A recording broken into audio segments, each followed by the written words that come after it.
Fix the tool firmly on the workbench.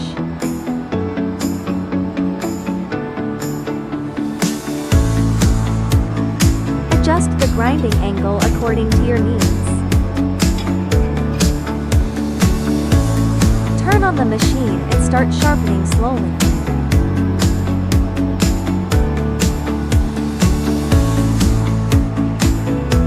Check the sharpness and stop when finished.